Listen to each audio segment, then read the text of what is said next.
yabo ubabhede angiboni ukuthi uzobuyela soon e-India angiboni.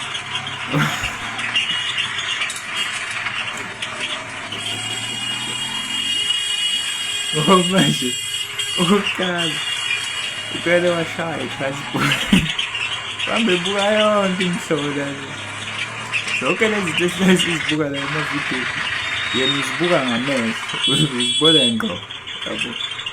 Buka ngisho ividiyo yakhe shubile akathembi lutho uyabona ukuthi hayi